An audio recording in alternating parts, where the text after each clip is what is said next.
culturales.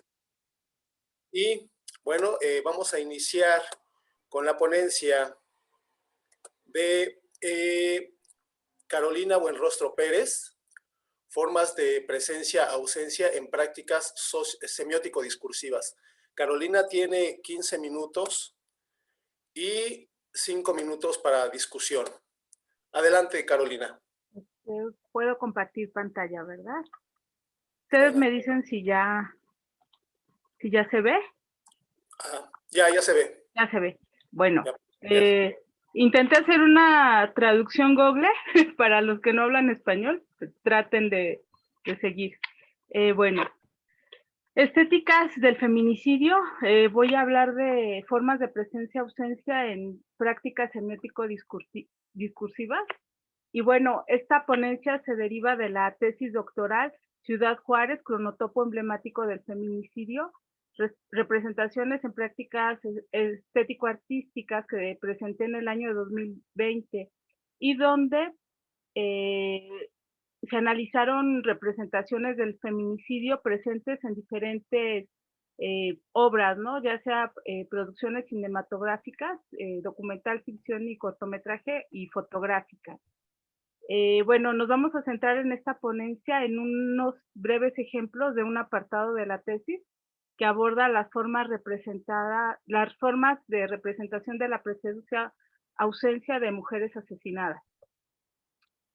Bueno, desde el año 1993 se han denunciado la desaparición y asesinato de cientos de mujeres en Ciudad Juárez, Chihuahua, México, ciudad que se recrea en el imaginario social como un lugar de violencia y muerte feminicida. Ay, no veo con este. Aquí. En el que distintos procesos sociales, políticos, económicos y culturales han creado condiciones que permiten que estos asesinatos sucedan sin que el Estado haga nada por resolver estos crímenes. Bueno, entre las condiciones que permiten la existencia del feminicidio en Ciudad Juárez, tenemos el trinomio frontera-migración-maquila, donde vemos relaciones de poder basadas en la globalización y en la colonialidad del poder, lo que implica una segunda economía, que es de una economía de impunidad, violencia y actividades ilícitas como el narcotráfico, la trata de personas y la explotación laboral, así como un patriarcado, un sistema patriarcal y un estado patriarcal que permiten que sucedan los feminicidios. Bueno, aquí vemos una representación visual de la frontera de Ciudad Juárez, México, como un cementerio de mujeres, ¿no? Aquí está Ciudad Juárez, la frontera, esta línea amarilla, Estados Unidos, y cientos de cruces que representan a las mujeres asesinadas, pero básicamente es esta cruz rosa, la que se ha vuelto un icono del feminicidio, ¿no? Y ya es mundial. Esto es del fotograma de Bajo Juárez, la ciudad devorando a sus hijas. Bueno, sabemos que el bucle recursivo presencia-ausencia es una característica intrínseca de los procesos de memoria y muestra cómo las jóvenes asesinadas cobran vida a través de un sinnúmero de representaciones que tienen un alto contenido simbólico y que en esta investigación se han diferenciado en dos sentidos. Son representaciones desde lo particular y desde lo genérico. Desde lo individual nos referimos a aquella dimensión donde son nombradas con nombre y apellido y se separan de esa gran masa que conforma a las muertas de Juárez o a las desaparecidas de Juárez, ¿no? Se busca identificar a cada una de ellas. Y las representaciones desde lo genérico son aquellas que nombran en conjunto a todas estas mujeres. Bueno, esto fue con fines analíticos, sin embargo, queda claro que en estas representaciones que una mujer representa a todas las mujeres y cualquiera podría ser una mujer asesinada. Aquí tenemos, por ejemplo, una representación desde esta dimensión individual, es en el documental Bajo Juárez, la ciudad devorando a sus hijas. Este es un ejemplo, nada más hay varios. Y vemos aquí la historia de Lilia Alejandra, una víctima de feminicidio, y esta foto fue tomada en la maquiladora donde trabaja, ¿no? Que es como parte de estas condiciones que permiten que suceda el feminicidio. Desde lo genérico tenemos representaciones como el cortometraje Miércoles de Ceniza, donde se recrea la imagen de muchas jóvenes que están pasando para ser marcadas el miércoles de ceniza, pero bueno, es una representación simbólica como si fueran ganado, ¿no? Que se va a matar. Y bueno, estas representaciones donde se habla de una persona, pero representa a cualquier mujer, las podemos ver en el cine, en la cinta Border Town de Gregory Nava. Vemos cómo Eva Jiménez, que pudo haber sido la historia de Lilia Alejandra o de otras jóvenes cualquiera que han sido asesinadas, es interpretada por una actriz mexicana, Maya Zapata, que trabaja en una maquiladora y bueno, sufre un ataque, ¿no? Para ser víctima de feminicidio. Entonces, una representa a todas. Bueno, ambos tipos de representaciones han adherido a sus formas de representación visual, los signos y significados que han emergido desde la denuncia social del feminicidio, que es realizada principalmente por madres y activistas, lo que crea una intersemiosis entre la semiosfera del feminicidio y la de las prácticas estéticas que lo abordan. Asimismo, nos permiten ver la reconfiguración y actualización de los símbolos que se encuentran en la memoria de la cultura que señala Lotman, ¿no? Como es el caso de las cruces rosas, que se ha vuelto un símbolo universal del feminicidio y que retoman los productores de estas obras. Aquí vemos el ejemplo en un documental, cómo llevan estas cruces rosas. Este símbolo fue iniciado en Ciudad Juárez para representar a las mujeres asesinadas. Sabemos que es un signo del sistema patriarcal donde el cristianismo ha sido como la ideología hegemónica de la religión y bueno, toda la connotación que lleva, ¿no? Esta es una representación en la película El Traspatio. Y bueno, vemos que estas representaciones que se subvierten, que subvierten a los mismos símbolos, ¿no? Aquí me equivoqué un poco, se actualizan y van contra su propia esencia, ¿no? Que es la del sistema patriarcal, son usados para denunciar en este caso. En el caso del feminicidio, la denuncia va, por supuesto, contra todo orden patriarcal establecido. El color rosa usado para diferenciar a las niñas de los niños se convierte en estas producciones en el color de la sangre de las mujeres asesinadas.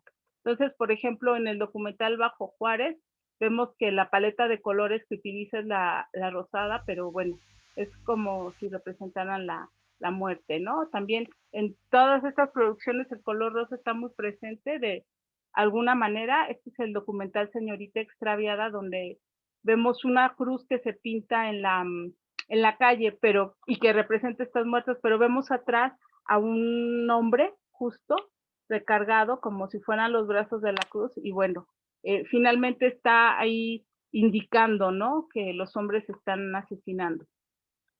Bueno, asimismo estos textos de análisis, como señala Lotman, funcionan no solo en lo sincrónico, sino también en lo diacrónico, creándose textos que además de ser dispositivos de la memoria y generadores de sentido, permiten establecer asociaciones para restaurar el recuerdo de las mujeres asesinadas, lo que Lotman señala como programas mnemotécnicos reducidos.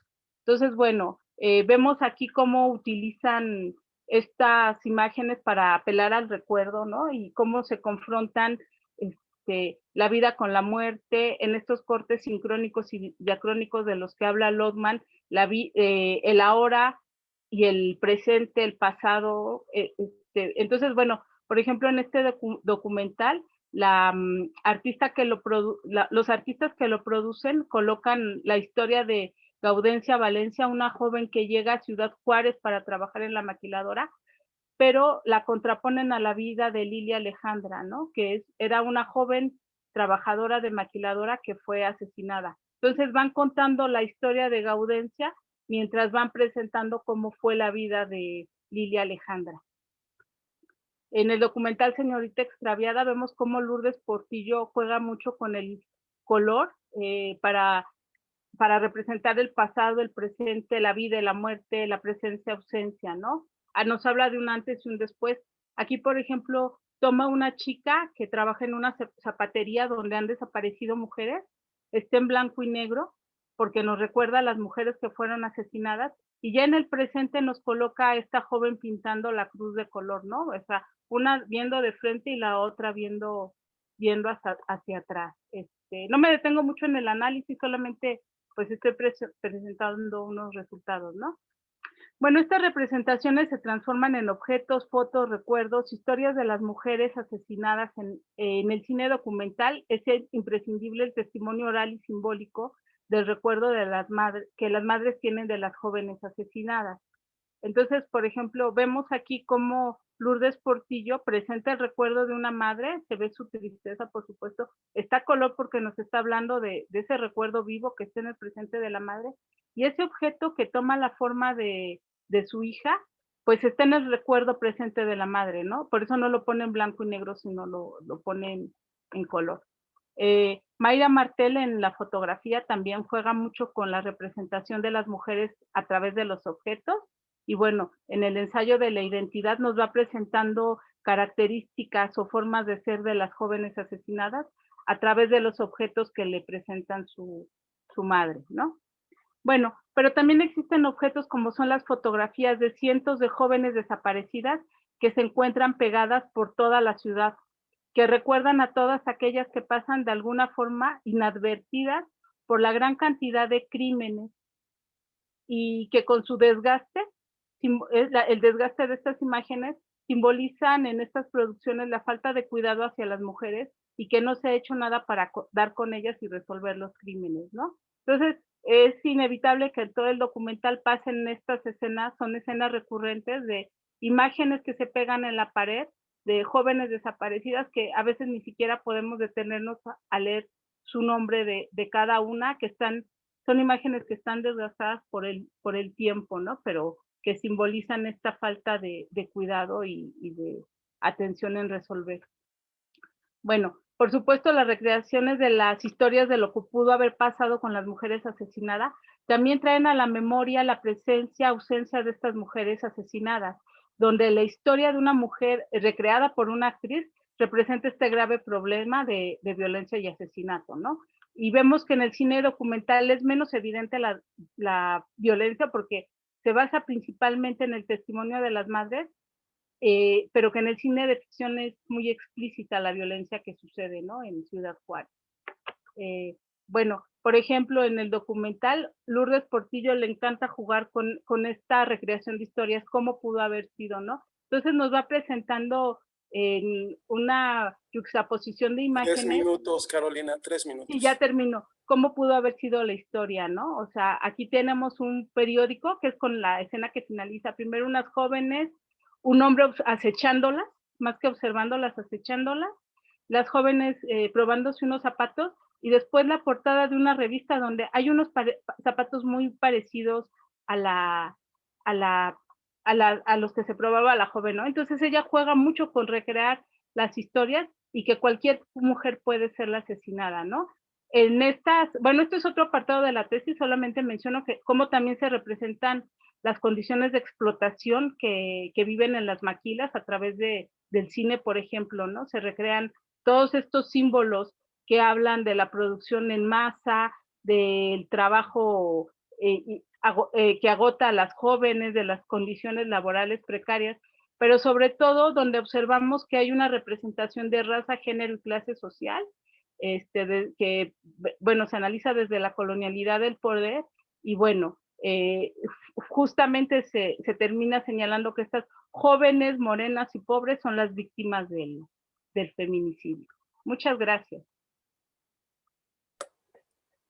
Gracias, Carolina, muchas gracias. Gracias por tu presentación, un tema relevante. Tendríamos entonces ahora 5 minutos para la discusión. En caso de que hubiera algunos comentarios, aquí en el chat no tenemos ninguno.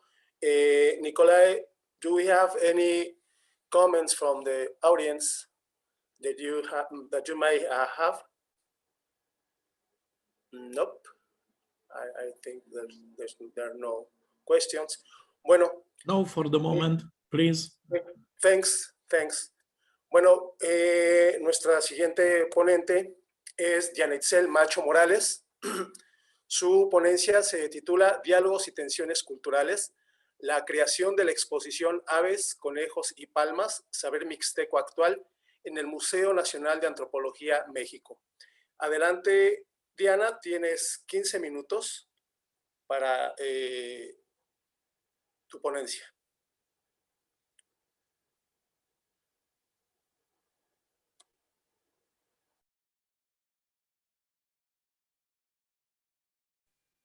Ay, lo siento. Gracias. Y bueno, y aprovecho también para agradecer la invitación a la mesa.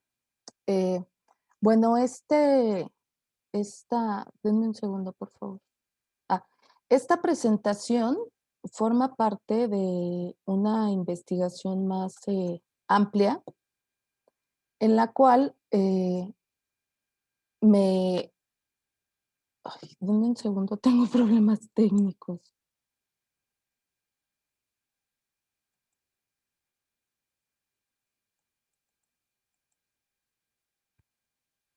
¿Ven la pantalla? Ya no, la ¿Ya estábamos no? viendo, ahorita ya no. Ok.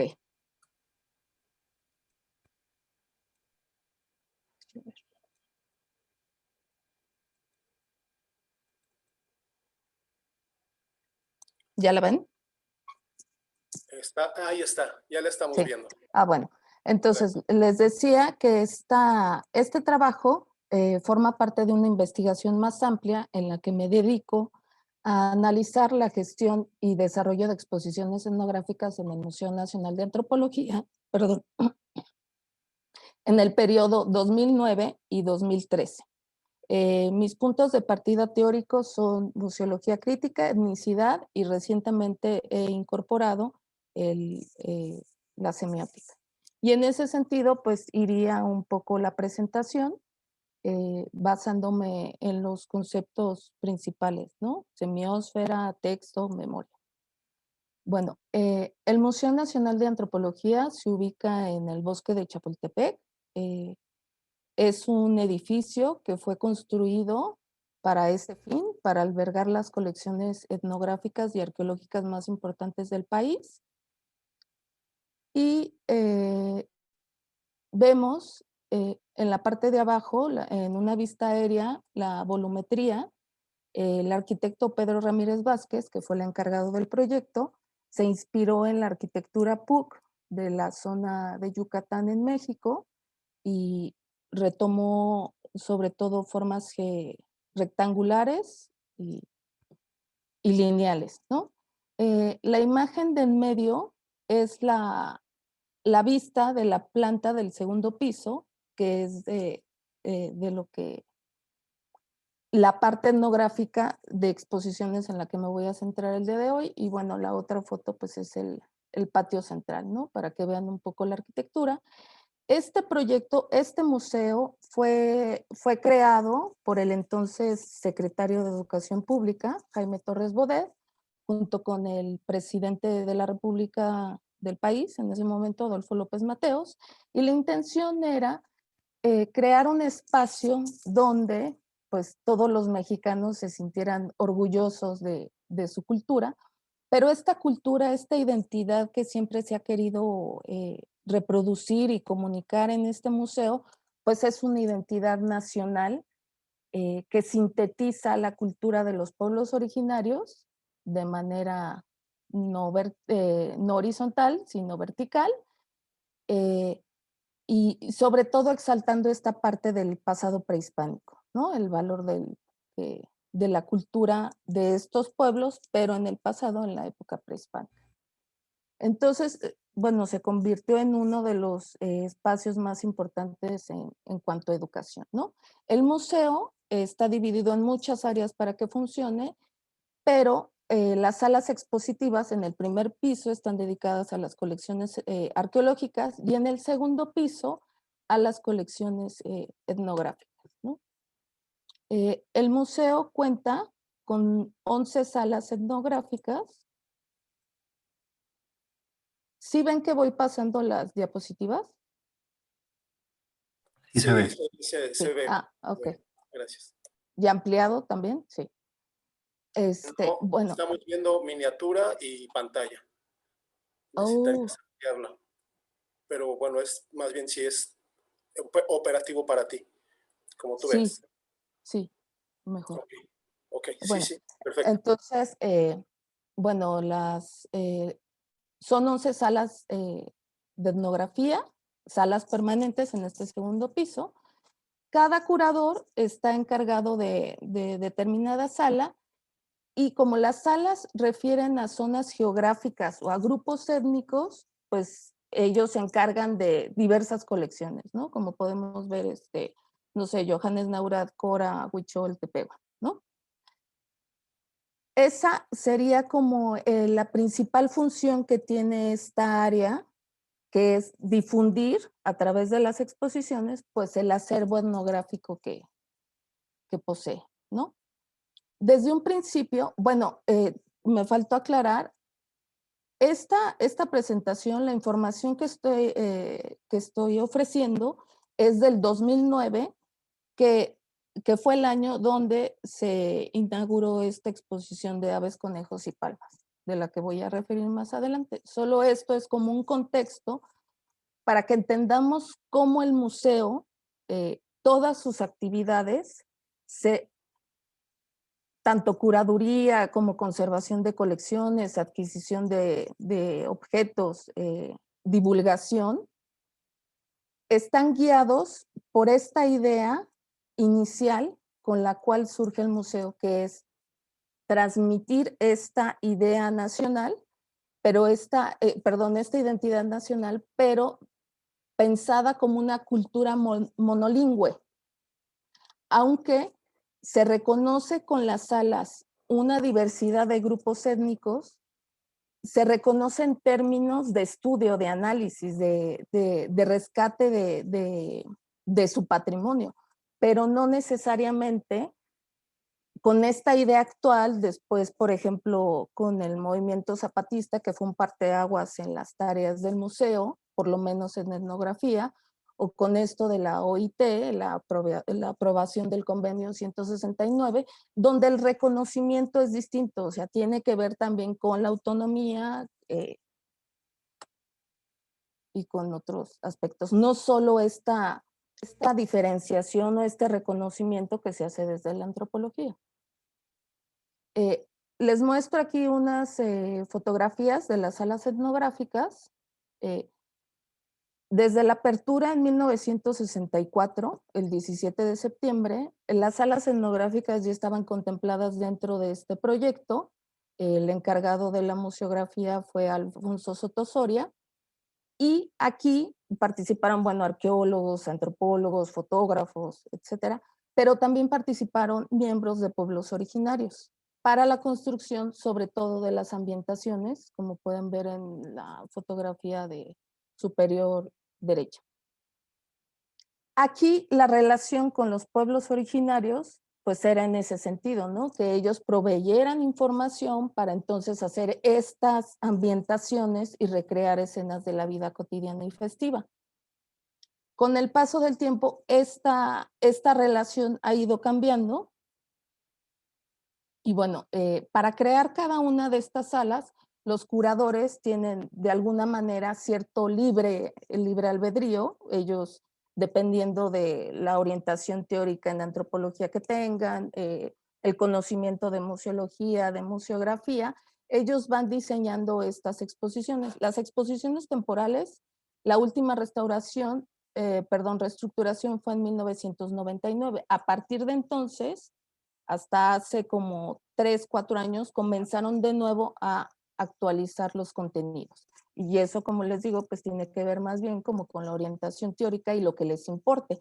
Pero lo que sí ha estado en el centro es el rescate de la cultura de los pueblos originarios. Como ha sido a lo largo de la historia contemporánea de México en el siglo XX, las políticas indigenistas con esta idea de rescatar los pueblos los pueblos indígenas, que no se pierda su cultura en esta contradicción de que se insertan a la modernidad, se han dedicado muchas de las, cuando se adquieren objetos, uno de los sentidos hasta el 2009, con aves, conejos y palmas, era la idea de rescate, ¿no? Obtener estos objetos que están en desuso, o a lo mejor un objeto artesanal que la técnica está por desaparecer, ¿no? Ese es como el punto principal o el punto de partida, y eso pues se refleja en las exposiciones, ¿no? También he de decir que la área de etnografía, la subdirección de etnografía, a lo largo de la historia, no ha tenido una participación importante en cuanto a exposiciones temporales. Es muy poco común que existan exposiciones temporales etnográficas en el museo. Y esto tiene que ver pues justo con esta idea de identidad nacional, donde se le da mayor énfasis y valor a lo arqueológico, y que buena parte de los directores a lo largo de la historia, pues sí han sido antropólogos, pero también han sido arqueólogos. Y en el 2009 justo quien era director del museo era Felipe Solís, arqueólogo. Entonces, los proyectos o estas magnas exposiciones, pues eran para presentar los avances en cuanto a arqueología, ¿no? Ya entrando al estudio de caso que presento, que es la exposición Aves, Conejos y Palmas, en el 2009 hay este rompimiento. O sea, el museo de alguna manera funciona, porque pues sí, sigo funcionando así, con este propósito, con esta misión, pero la subdirección de etnografía de alguna manera se fue alejando de estos preceptos y existió un proceso de reflexión entre los curadores, que por eso empleo museología crítica, porque justo los planteamientos de esta área de conocimiento nos permiten ver cómo estos procesos reflexivos nos ayudan a ir cambiando estos procedimientos para realizar exposiciones. Entonces, esta exposición Aves, Conejos y Palmas es la exposición de los cambios y continuidades en la cultura material mixteca,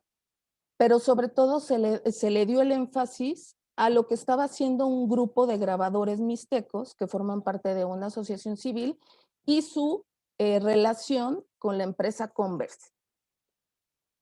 La participación de una empresa transnacional en el museo rompió, pues sí, de muchas maneras esta lógica con la que se venía trabajando.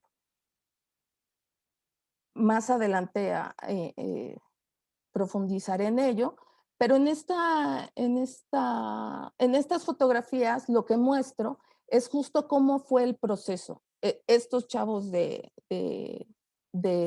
Pinotepa de Don Luis, Oaxaca, vinieron al museo y ellos, junto con los curadores, escogieron los objetos que serían exhibidos en esta exposición. Pero además en este intercambio, que fue el primer ejercicio donde la relación museo, yo resguardo tu patrimonio, tu cultura.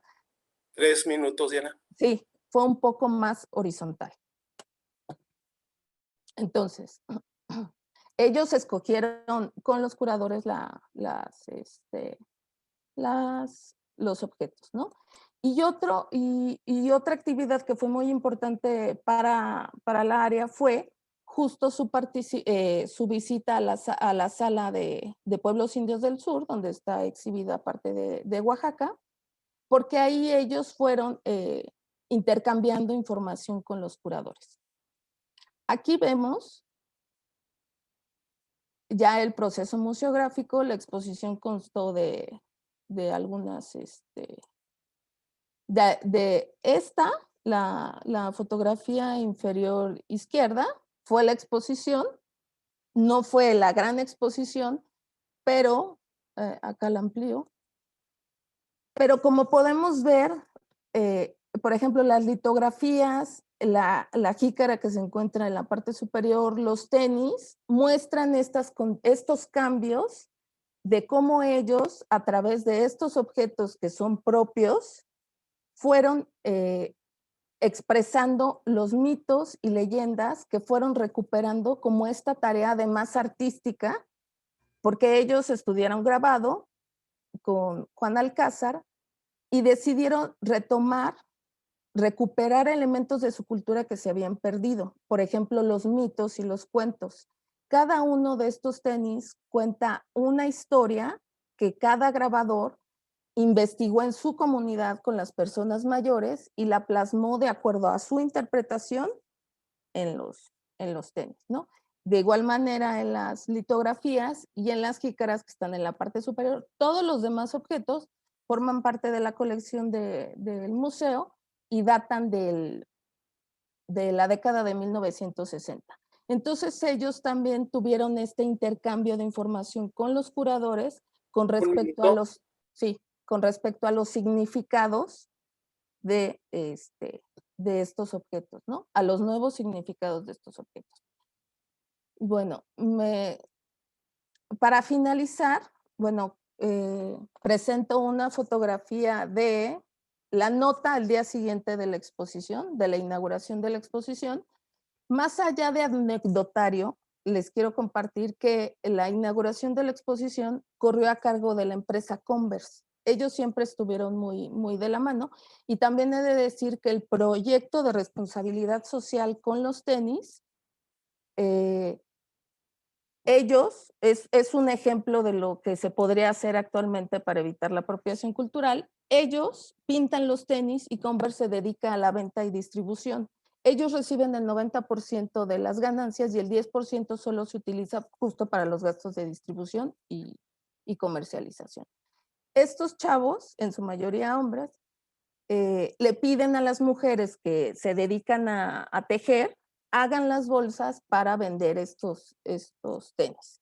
Bueno, en términos, no es anécdota, pero la inauguración, les decía, estuvo a cargo del museo, de la empresa Converse. Esto es el cóctel, los medios de comunicación, etc. Se hizo una gran cobertura de medios de comunicación. Y al día siguiente, en varias partes del museo, áreas que solo son de acceso para los trabajadores, había muchos letreros de parte del sindicato que decía: el museo no se vende, la cultura de los pueblos originarios no se vende.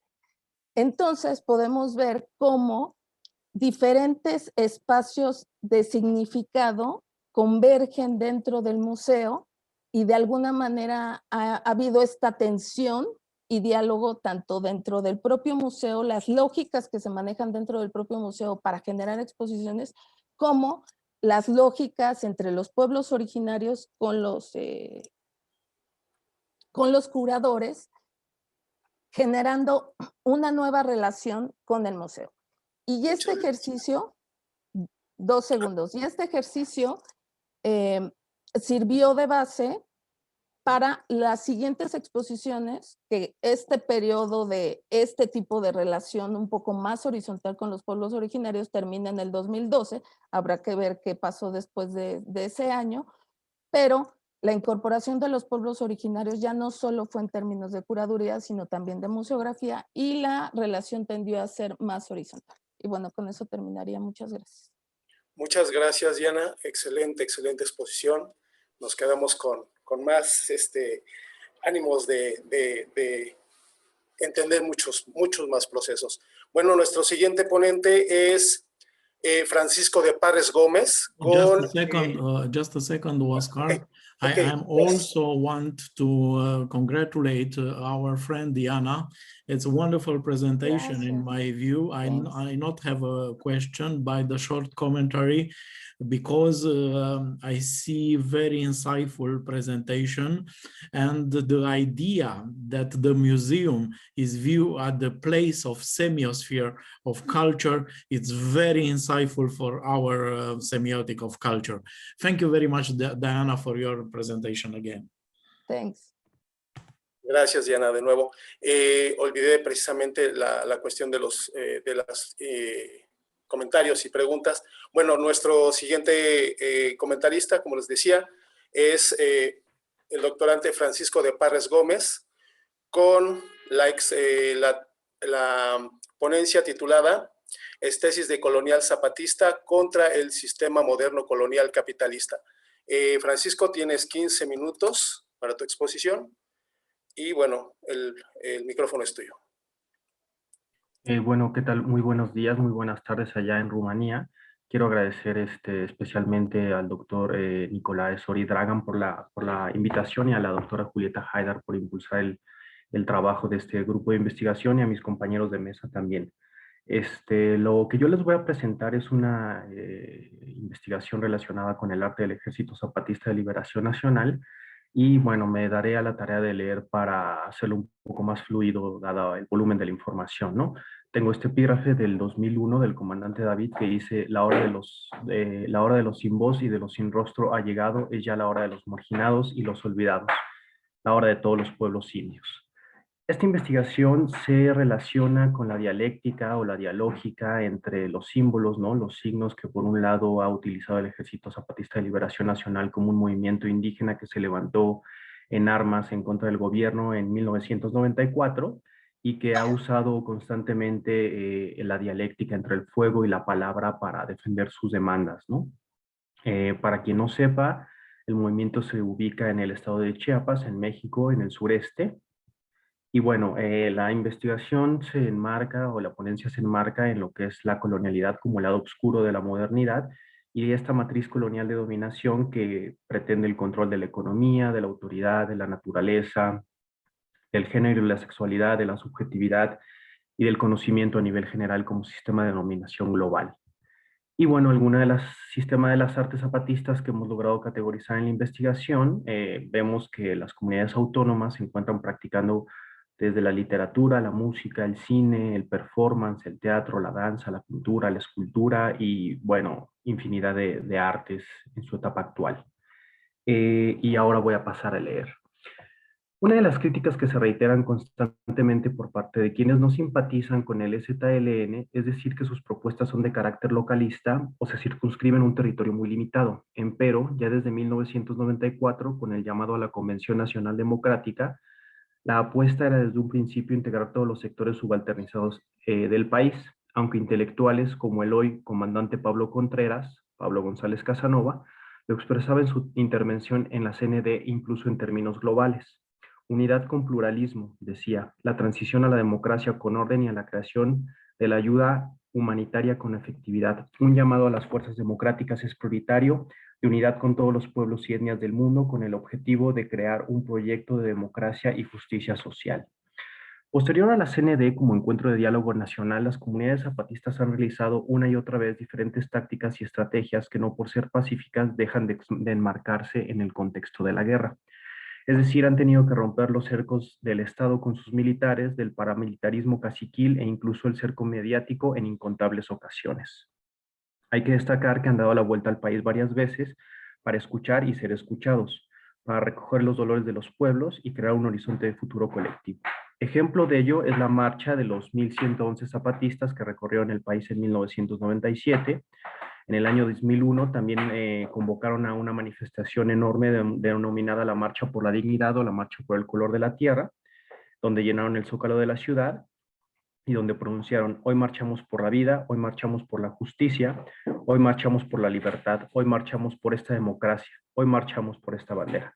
Para 2006 organizaron una caravana por todo el territorio nacional y sus 32 entidades federativas en lo que se llamó la Otra Campaña, como una estrategia político-retórica para hacer frente al cerco mediático impuesto desde la hegemonía en el contexto electoral e intentar poner en el centro de la agenda las problemáticas de los pueblos originarios, incluyendo la brutal represión que sufrieron los pobladores de San Salvador Atenco por parte de los 3 niveles de gobierno.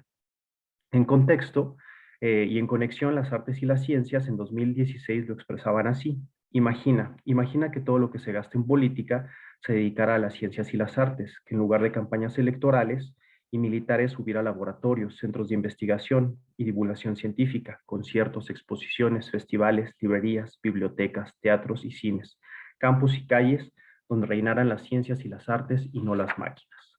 Para 2018 también hicieron un recorrido por todo el país y la historia se repitió con creces, siendo la primera vez que se designaba una mujer indígena para contender por las elecciones presidenciales, proceso que de una vez más develó el profundo racismo y colonialismo interno, tanto de la sociedad a nivel amplio como de la clase política. Cabe señalar que estos recorridos a lo largo de todo el país no estuvieron exentos de vinculación con el arte, la política y la creatividad. Para 2019, ante los embates de las comunidades autónomas, nos sorprendieron con una nueva ruptura del cerco ante la creación de 7 nuevos caracoles como territorios autónomos, la expansión y crecimiento exponencial de sus bases, etapa que fue acompañada de un ánimo festivo y ritual, ya que las inauguraciones de las 9 sedes rebeldes eran conducidas con música, cantos y bailes. De esta manera es posible ver cómo las comunidades se encuentran construyendo sus nuevos horizontes de futuro. Ahora, en el contexto de crisis global sistémica que venimos experimentando ya hace décadas, aunque actualmente se acentúa en forma de pandemia, cambio climático, guerras inter e intraestatales, en forma de necropolítica, cuando la salud, educación, trabajo, alimentación, soberanía están cada vez más en riesgo, en los tiempos de un creciente fascismo, racismo y fobia a la diferencia en muchas partes del mundo, de la mano de la ultraderecha y el fanatismo religioso, el EZLN emprende lo que hasta el momento representa su esfuerzo más grande por construir un internacionalismo crítico, que es la tarea nada sencilla de dar la vuelta al mundo y visitar los rincones de abajo y a la izquierda de los 5 continentes en lo que podríamos considerar un inmenso performance artístico-político lleno de potentes símbolos que se desarrollarán a escala planetaria. En una reactualización de las disyuntivas que apuntaba Rosa de Luxemburgo el siglo pasado, en la actualidad ya no nos encontramos en un panorama que se debate entre el socialismo o barbarie. La debacle se ha profundizado. Ahora nos encontramos ante un panorama que nos presenta la oportunidad de posicionarse ante la vida o por la vida frente a la muerte. Afirmación que parecería retórica, pero no lo es, ya que el panorama ha sido confirmado por múltiples sectores de la sociedad, incluyendo intelectuales que nada tienen que ver con el movimiento indígena, pero que reconocen que si no cambia el rumbo civilizatorio, sobre todo en lo relacionado al calentamiento global, a la producción de alimentos transgénicos, al control sanitario por parte de las corporaciones farmacéuticas y su lucro con las enfermedades, a la solución de las problemáticas migratorias, entre muchas otras, podríamos estar destinados a la extinción. Eso sí, de la vida humana como la conocemos en la actualidad, porque sin lugar a dudas, el planeta seguirá existiendo con o sin nosotros. De las reivindicaciones de carácter étnico que se tenían en un principio, se dio paso al intento por articular las demandas populares de los sectores oprimidos. Al día de hoy, ahora el sujeto ha cambiado a una lucha por la humanidad, así con mayúsculas, donde es tarea de las ciencias y las artes imaginar una nueva casa. Cito: las artes pueden imaginar esa casa y ponerla en palabras, sonidos, imágenes, en figuras. Las artes imaginan lo que parece imposible y al imaginarlo siembran la duda, la curiosidad, la sorpresa, la admiración. O sea, lo hacen posible. Siguiendo esta línea y para fortalecer las resistencias entre los pueblos originarios frente al sistema mundo moderno colonial y el capitalismo, existe la articulación entre el EZLN y el Congreso Nacional Indígena y el Consejo Indígena de Gobierno para vincular las luchas que promueven la defensa del territorio, de la madre tierra y de la vida. Por ello, el 1 de enero del 2021 lanzaron la llamada Declaración por la Vida. Y cito: hacemos nuestros dolores los dolores de la tierra, la violencia contra la mujer, la persecución y el desprecio a los diferentes y su identidad afectiva, emocional, sexual, el aniquilamiento de la niñez, el genocidio contra los originarios, el racismo, el militarismo, la explotación, el despojo, la destrucción de la naturaleza. El entendimiento de que el sistema es responsable de estos dolores, el verdugo es un sistema explotador, patriarcal, piramidal, racista, ladrón y criminal, el capitalismo. Y aquí vemos algunas de las pinturas en cómo las comunidades autónomas representan la hidra capitalista, que ellos llaman. Esta declaración se puede entender como la inauguración de una nueva etapa a escala global, tanto para el movimiento zapatista y su lucha contra el colonialismo interno, como para las rebeldías a nivel mundial que buscan combatir al sistema mundo moderno colonial. Una especie de proceso constituyente de las resistencias, tomando en cuenta que el manuscrito fue firmado por más de 1,700 organizaciones de muy diversa índole y en los 5 continentes. Bueno, voy a adelantarme un poco.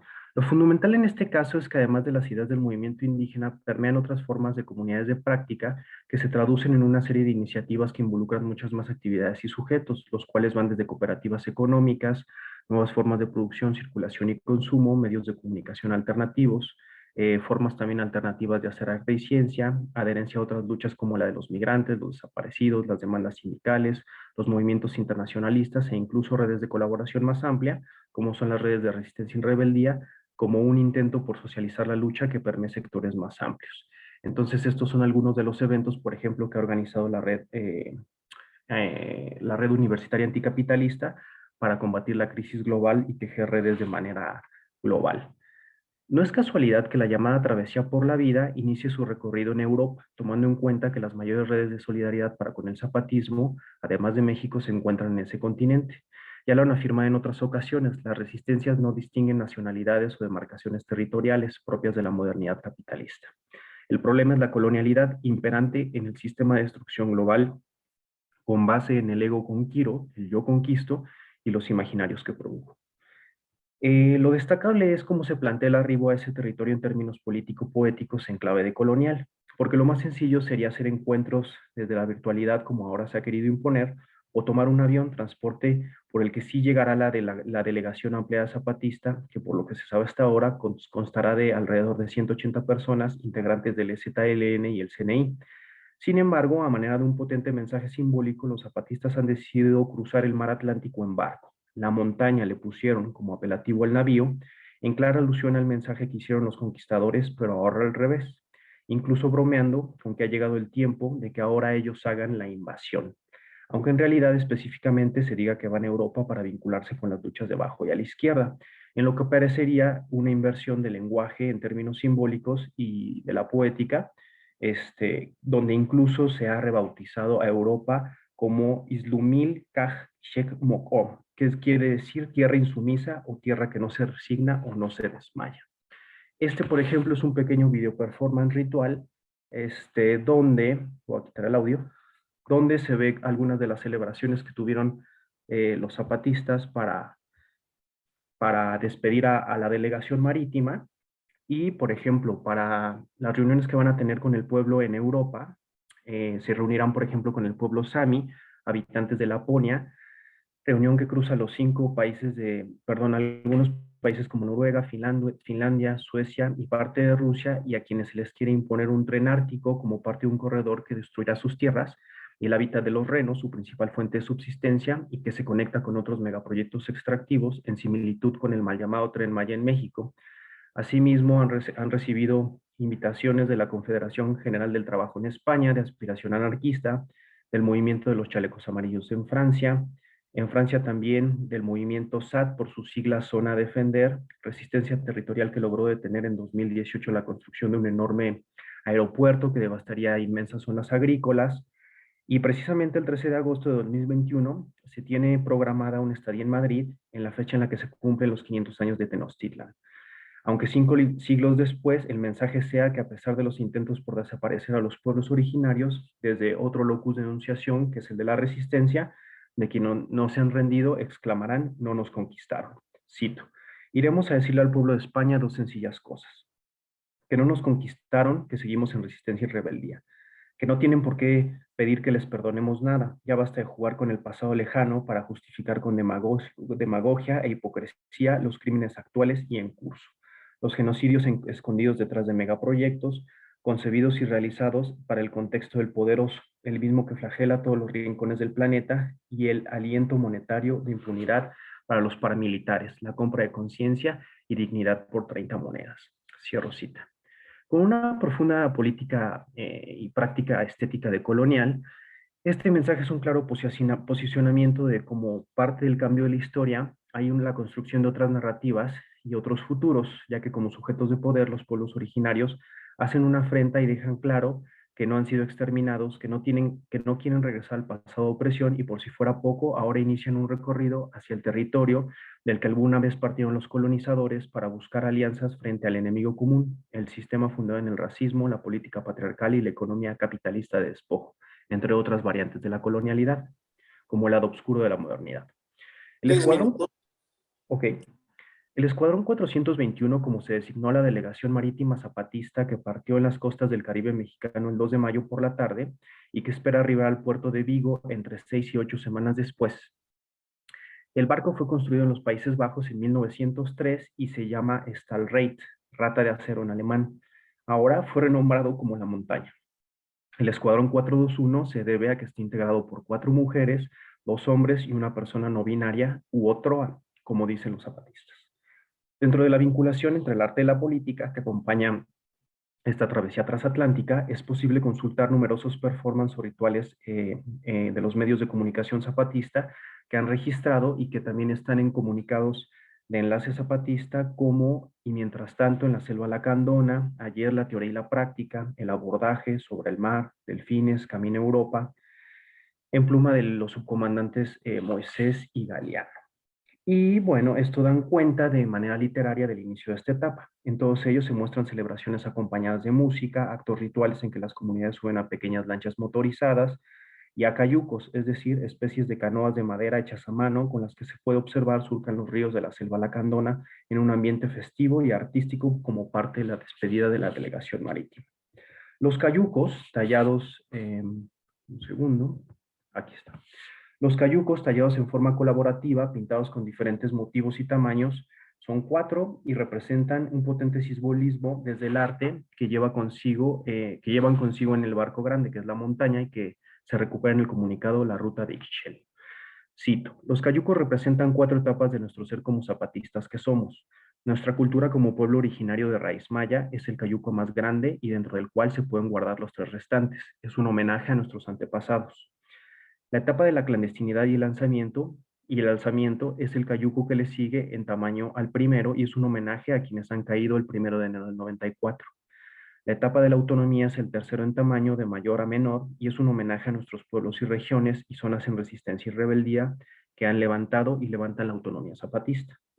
Y la etapa de la infancia zapatista es el cayuco más pequeño que han pintado y decorado niños y niñas zapatistas con figuras y colores que se les dio la gana. Comandante Insurgente Galeano. Ya termino. Con representaciones figurativas que conectan diferentes tiempos y espacios de forma transtemporal, diferentes cronotopos, diría Bakhtin, que van desde la ancestralidad maya, pasando por la clandestinidad, la autonomía de los pueblos, y se conectan con el futuro como construcción de alternativas a la modernidad capitalista, desde la emoción, los sentidos y la imaginación, podemos ser testigos de cómo el sistema de las artes zapatistas, de este movimiento insurrecto, inicia su más reciente aventura, donde el arte sirve como praxis de una política prefigurativa de largo aliento y escala planetaria. Como cierre, recuperamos esta frase del subcomandante insurgente Moisés, que en tiempos pandémicos nos invita a contagiarnos del virus de la rebeldía. Cito. Este es nuestro empeño. Frente a los poderosos trenes, nuestras canoas. Frente a las termoeléctricas, las lucecitas que las zapatistas dimos en custodia a mujeres que luchan en todo el mundo. Frente a los muros y fronteras, nuestro navegar colectivo. Frente al gran capital, una milpa común. Frente a la destrucción del planeta, una montaña navegando de madrugada. Somos zapatistas, portadores y portadoras del virus de la rebeldía y la resistencia, y como tales iremos a los 5 continentes. Muchas gracias. Gracias, Francisco. Gracias por tu participación tan elocuente y tan necesaria. Vamos a ver si hay preguntas. No hay preguntas. Nikolai, do you have any questions from the audience or from yours? No, I'm very excited about all presenters because it's all of them. It's related to the problem of identity, and this is the big question in for our semioticians, and we need to such research and such studies in our area. Thank you very much. Okay, thank you. Bueno, la siguiente ponencia es mía, soy el último. Esta ponencia se titula El mundo en la corteza de un árbol, el papel amate como dispositivo de memoria para los pueblos nahuas del sur de México.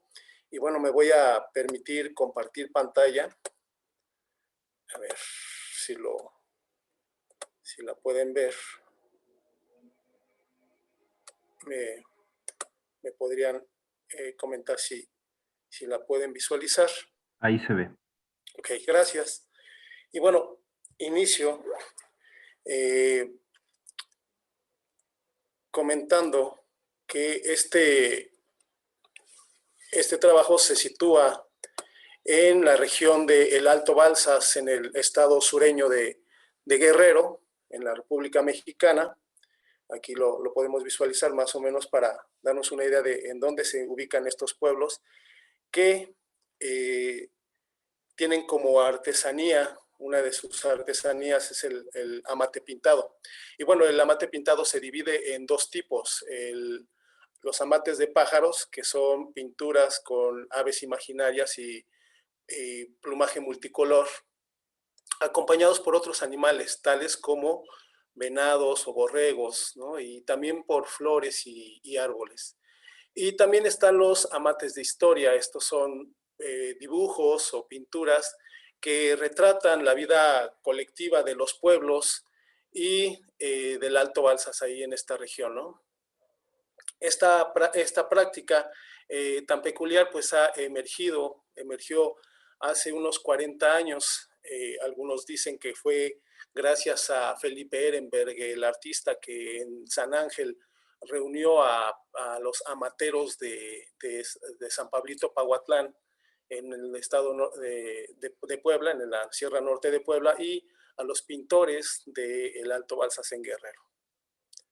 Bueno, el papel amate como un texto, de acuerdo con Lotman, la cultura es en sí misma una inteligencia y una memoria colectiva y supraindividual. Y bueno, en este sentido, el papel amate puede ser entendido como un texto, una comunicación codificada por lo menos en 2 lenguajes, y que en este caso articula lo textual y lo visual, lo cual recupera otros textos sumergidos en la profundidad de la memoria de la cultura, por ejemplo, tradiciones, leyendas o personajes históricos, además de que preserva otro tipo de memoria que es en la cultura mesoamericana, ha sido la de los tlacuilos, que son pintores los que hacían los códices hace más de 5 siglos, ¿no? Eso sería como una forma de entender el papel amate como un texto.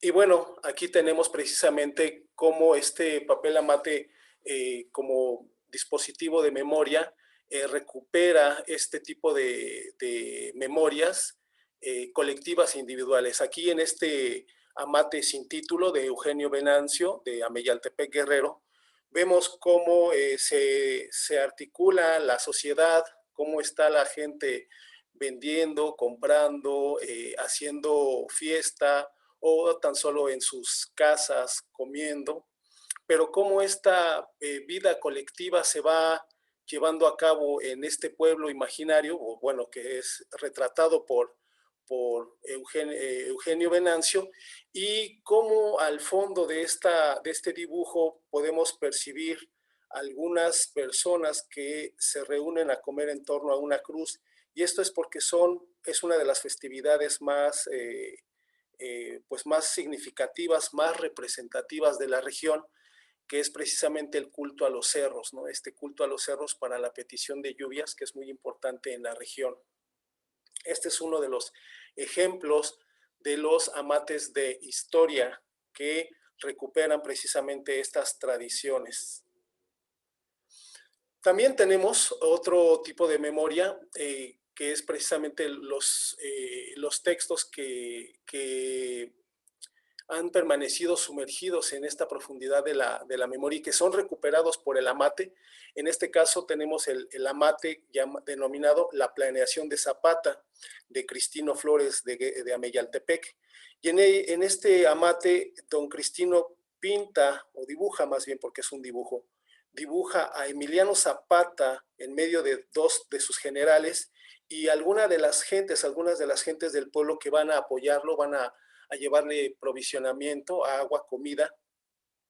Y esto porque el estado de Guerrero a principios del siglo XX fue de los pocos territorios que tuvieron un gobierno agrario impuesto por el propio Emiliano Zapata y que vivió el reparto agrario antes de las reformas gubernamentales de Lázaro Cárdenas, por ejemplo, ¿no? Ese es una de las cuestiones más importantes que se mantienen en este papel amate como dispositivo de la memoria, ¿no? Que se recupera este pasado revolucionario y agrario, y en el que además pues se ve, ¿no? Me decía don Cristino a la hora de entrevistarlo, me dice, mira, aquí arriba en el cerro están sus tropas, está su gente, esperando por si hay problemas, porque además aquí en el pueblo la gente va corriendo a la iglesia a esconderse porque ahí vienen los federales, es decir, posiblemente hay un enfrentamiento entre fuerzas insurgentes y fuerzas federales. Entonces, también estaría presente esta memoria del conflicto armado, ¿no? De la guerra de revolución de principios del siglo XX. Y eso es importante porque don Cristino Flores también comentaba que que cuando era joven lo detenían los del ejército y le decían que si él andaba con Lucio Cabañas, ¿no? Le preguntaban si él andaba con Lucio Cabañas y él decía, pues no, yo soy pintor, yo soy artesano. Pero es importante cómo en la memoria de estos pueblos permanece la idea de la guerrilla. Bueno, también el papel Amate como texto es generador de sentido y no solamente soporte, ¿no? Dinamiza la sociedad histórica y culturalmente. Y aquí tenemos la historia de Pedimento de Andrés Flores de Amillaltepec Guerrero, y en esta retrata un suceso, el proceso en el cual se deriva en una fiesta, y es el pedimento de la novia. Y van sucediéndose varios tiempos en diferente forma, ¿no? Aquí tenemos, por ejemplo, bueno, no sé si pueden ver el cursor, pero estoy señalando al novio declarándose a la muchacha, ¿no? Y me decía Andrés, aquí está el novio y se le declara a la muchacha, pero además después está la mamá con el cinturón pegándole a la muchacha. ¿Por qué? Porque ya deshonró a la familia, ya se va a vivir con el joven, ¿no? Y eso es interesante porque, bueno, también da cuenta de los procesos sociales de conflicto incluso. Aquí está el papá, ay, perdón, me voy a regresar. Aquí está el papá también dándole consejo a la muchacha, pero además aquí ya está la fiesta. Aquí ya están las botellas en la mesa, ya están sentados algunos, aquí está el equipo de sonido, están las cajas con el refresco, y aquí adelante están las muchachas preparando la comida, ¿no?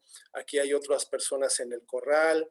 Es decir, están sucediendo muchas actividades al mismo tiempo. Y esto precisamente habla de este dinamismo sociocultural de los pueblos que, pues, desde una perspectiva urbana, y como bien lo decía Francisco, este colonialismo interno que nos impide ver la riqueza y la diversidad que hay dentro de los pueblos, pues nos impide ver eso y solamente considera que en los pueblos no sucede nada, ¿no? Bueno, también es un soporte de lo simbólico y fundamental para esta semiosfera de la cultura. Este amate se llama el baile del torito de San Lucas, está elaborado por Francisca Nicolás de Xalitla Guerrero. Y bueno, aquí los pobladores están realizando una fiesta, en torno a lo que es el baile del torito de San Lucas. Además, una fiesta que ya se está perdiendo, me decía don Pablo Nicolás, él dice que este amate pues es precisamente un intento por recuperar esta fiesta que se ha estado perdiendo. Y bueno, se trata precisamente de celebrar a San Lucas, pero con su animal preferido, que es el torito, ¿no? Y esto, bueno, pues tiene que ver también con celebraciones agrícolas en las cuales se llevan flores y ofrendas a la iglesia, además de otros elementos. Se lazan los toros en los corrales, también se les bendice, y al final se monta un poste al centro, y hombres y mujeres con un lazo atado al palo, al poste, van danzando en círculos, ¿no? Van haciendo una danza. Eso es más o menos lo que intenta retratar este amate. Y bueno, la parte final de esta exposición tiene que ver con una cuestión que es la traducción. Siendo parte de una semiosfera particular, el amate pintado, es susceptible de recibir estos otros amates, otros planteamientos, otras producciones semiótico-discursivas que asimila. Y por ejemplo, aquí vemos precisamente textiles muy antiguos que circularon por los caminos reales de lo que fue México, la Nueva España, y que fueron traídos por la nao de China, es decir, navegaban desde el continente asiático por el Océano Pacífico, llegaban al puerto de Acapulco, y de ahí eran transportados a varias ciudades, ¿no? Entre ellas la Ciudad de México. Y veamos estas aves, el despliegue de sus alas, la fastuosidad de sus posiciones, de los adornos. Y si ahora lo comparamos con la creación de los amates de pájaros, que es la otra tipología de amates, el papel amate también es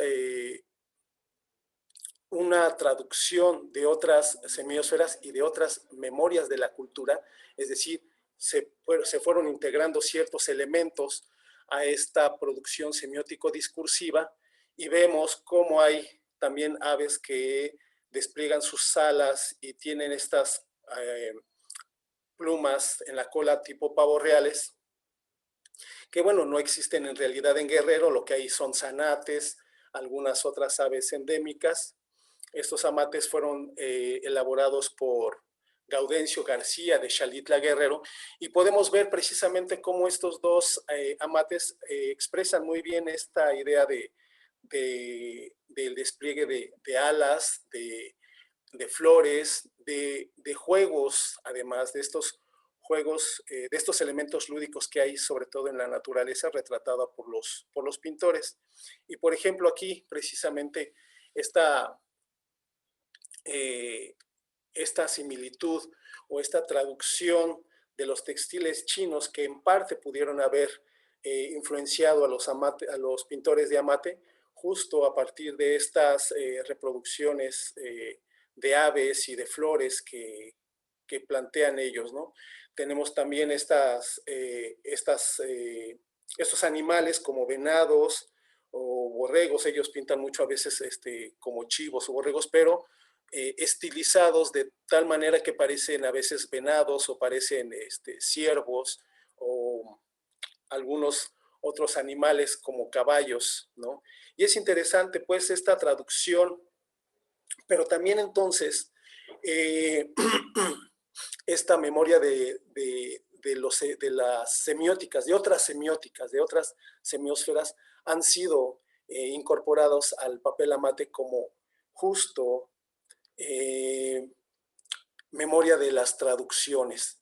A mí me interesa mucho esta idea ahora, me lo hizo ver la doctora Tatiana Bubnova, ¿no? Cómo los textiles chinos que traía la nao de China fueron influenciando tanto las cajitas de Olinalá, que tienen muchos motivos similares, como la producción semiótico-discursiva de los pueblos nahuas, no solo en el amate, sino también en el barro, en estos platos, en estas vasijas en las que pintaban, siguen pintando pues este tipo de aves.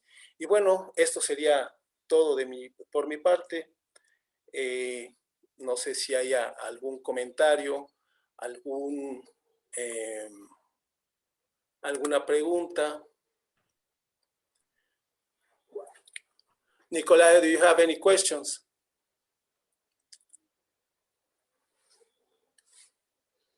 Creo que el buen Nicolai no está ahorita presente. Sorry, I am here. Okay. I try to manage the two parallel session, you know, and and 1 year is yours and another is another session. But I want to thank you all for your insightful presentation, for your research and contribution. The problem that you are developing your research is very important for semiotics. Congratulations all, and hope to see you very soon in Mexico, perhaps this year or another year if the evenement of pandemic evolve. We'll see. Thank you very much. Muchas gracias. Thank you very much.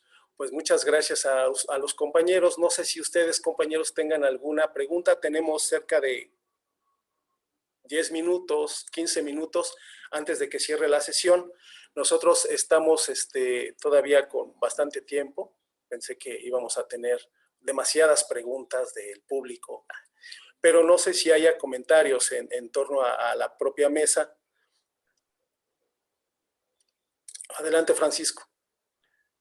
Yo, bueno, felicitar a las compañeras y a Oscar por las exposiciones, se me hacen bastante valiosas e interconectadas, ¿no? Creo que eso es lo potente de la semiótica, que permite, como hemos también aprendido con Julieta Haidar, conectar imaginarios a veces quizá bastante disímiles, ¿no? Como puede ser desde la participación de Converse en un museo o los imaginarios que se pueden trasladar a través de la visualidad del documental en una problemática tan fuerte que también considero parte del sistema mundo moderno colonial, como puede ser el feminicidio, o en este caso las traducciones, ¿no? Transculturales que pueden venir desde Oriente hacia los pueblos originarios. Yo tenía una pregunta específica para Oscar en el sentido viendo las imágenes, ¿no? Me remitieron mucho, sobre todo la de Zapata, al trabajo que hace Beatriz Aurora. Entonces, quisiera saber si en algún momento has pensado esta relación entre la pintura de Beatriz Aurora. Para quien no la conozca, es una pintora chilena que se asentó en Chiapas a los inicios del levantamiento armado del 94, y que curiosamente también en la creación de estos imaginarios a través de las imágenes, mucha gente a nivel internacional piensa que Beatriz Aurora es zapatista, ¿no? Pero en realidad no. O sea, ella es como parte de la producción externa al movimiento, que no pertenece al EZLN, y que al mismo tiempo ha logrado crear una identidad gráfica que es reconocible a nivel mundial por el tipo de pintura que hace, pero que también se relaciona con elementos de la construcción discursiva e imagética de los pueblos originarios, como puede ser la ausencia de perspectiva, pero que la ausencia de perspectiva se relaciona no con carencias, digamos, de términos formales creativos, ¿no? Porque la perspectiva se tiene en todos lados, sino más bien se relaciona con la horizontalidad o el no uso de jerarquías o la vinculación de otra manera, digamos, más igualitaria frente a la discusión que pueden establecer ciertos grupos de pueblos originarios, porque tampoco podemos generalizar. Entonces, en ese sentido, quería preguntarte si habías pensado de alguna manera una relación entre Beatriz Aurora y estos amates. Gracias. Pues fíjate que más que pensar en esta relación con Beatriz Aurora, más bien lo que yo he estado tratando de desarrollar a partir de los amates es justo la idea de los tiempos relacionales que plantea Gonzalo, ahorita Rolando González me parece se llama. Es un teórico también sobre decolonialidad y él habla precisamente de que la estética decolonial o una de las ideas de la estética decolonial tendría que privilegiar no el espacio en sí, sino los tiempos.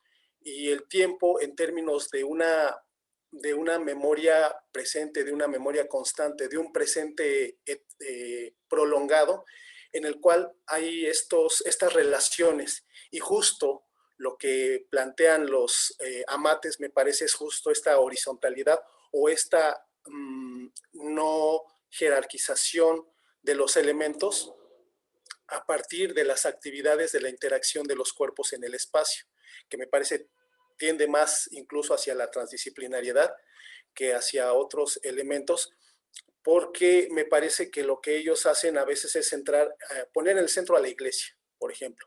Y es que en su realidad justo la iglesia, ya a partir de este orden colonial, es que está situada en el centro del pueblo. Pero más allá de eso, también hay otros elementos que ubican, que hablan de esta segmentación en niveles del universo, donde está el supramundo, el mundo y el inframundo. Hay otro amate que ya no pude exponer, que es la batalla del cielo, y están los arcángeles peleando con los dragones, y en el piso están las calaveras, los cráneos. Entonces ahí está justo esta división del supramundo, mundo y inframundo.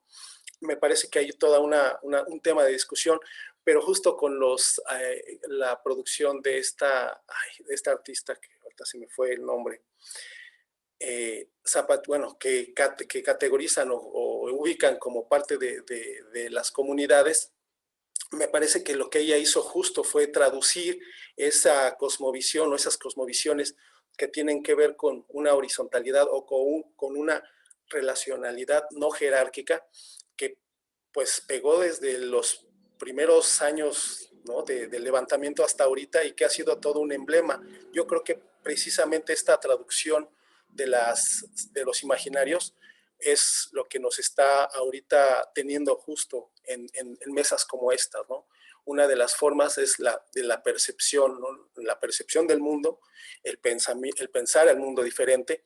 Y bueno, aprovecho para también hacer una pregunta a ti, Francisco, y a Diana, en términos de si ustedes vieron esta relación o esta influencia, no nada más del zapatismo, sino de las nuevas juventudes, de estas juventudes de los pueblos originarios, incidiendo en estas producciones semiótico-discursivas. Diana, me parece, se quedó justo como a medias de esta exposición, y pues si pudiera ella también explicar un poco más sobre estos procesos, ¿no? ¿Tú, Francisco? ¿Yo? Tú, Diana, tú. Bueno, pues sí, este ejemplo que presento tiene que ver con esos cambios dentro de sus comunidades, ¿no? Que pues ha habido elementos culturales que se han ido perdiendo, pero ellos desde afuera, al estar vinculados con otros circuitos artísticos y reconocen esta parte valiosa de su cultura desde afuera, pues deciden hacer esta combinación con los tenis. Y este ejercicio con Converse es desde el 2000 y sigue, ¿no? Esto de que fueron paulatinamente incorporando a otras, a otros sectores de la población, a las mujeres en particular con los tejidos, y lo que han hecho también con el dinero que se ha recabado con estas ventas, pues es crear un centro comunitario para enseñar artes, ¿no?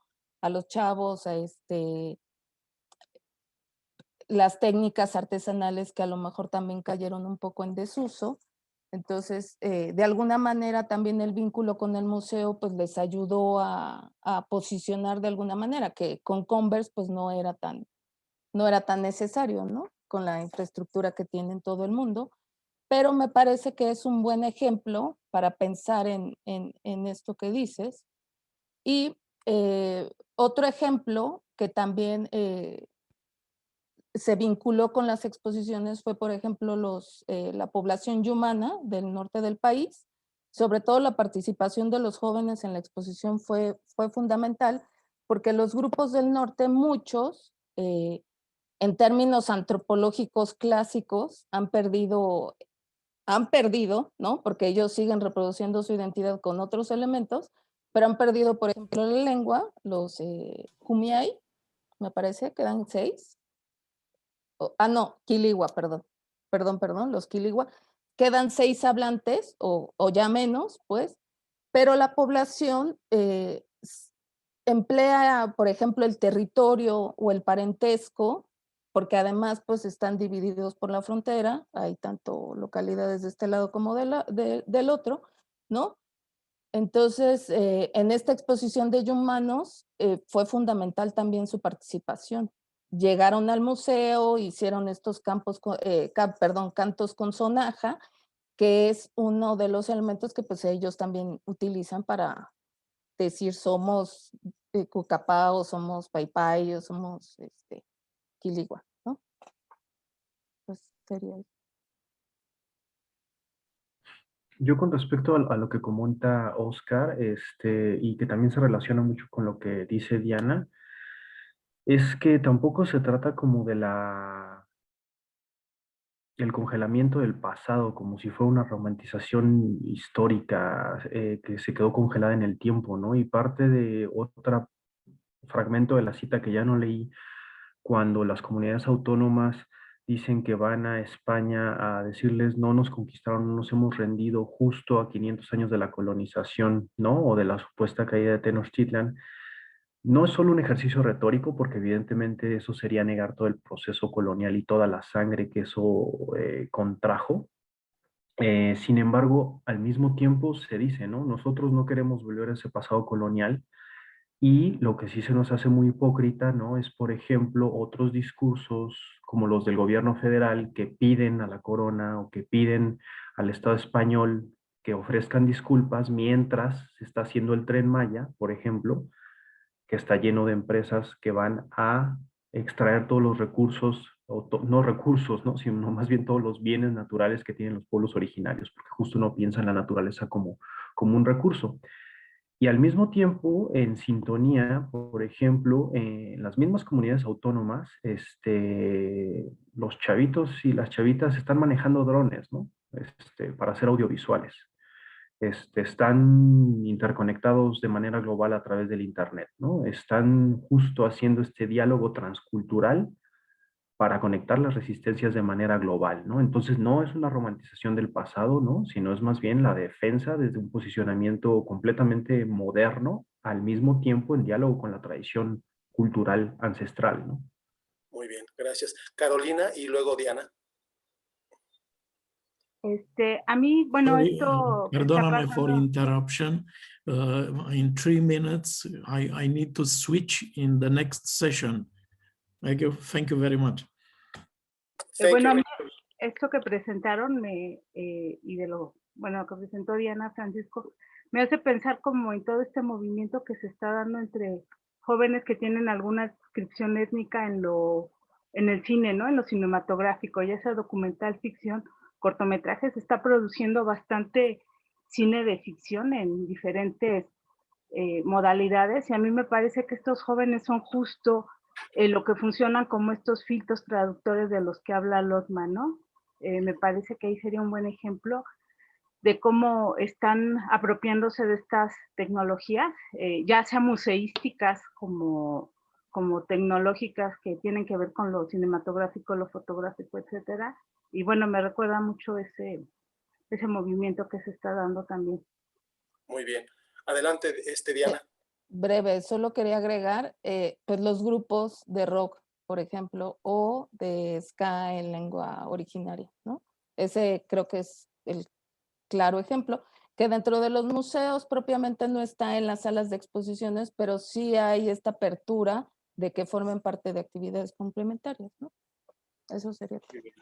Sí, sin olvidar, claro, estos grupos de grafiteros, es decir, de que las juventudes llamadas indígenas o de los pueblos originarios están echando mano de todo, de todas las expresiones culturales, artísticas, científicas también, y pues obviamente no se están quedando ni en el pasado, ni son piezas de museo. Eso es importantísimo señalar. Y bueno, agradecemos a Nicolai la invitación a las universidades involucradas, a la doctora Julieta Haidar, a todos. Gracias, muchas gracias por su asistencia, gracias por todo. Gracias, Nicolai. We thank you. Thank you, dear Thank you. friends. See you. See you. We'll see you soon. Congratulations. And thank you so much. Bye.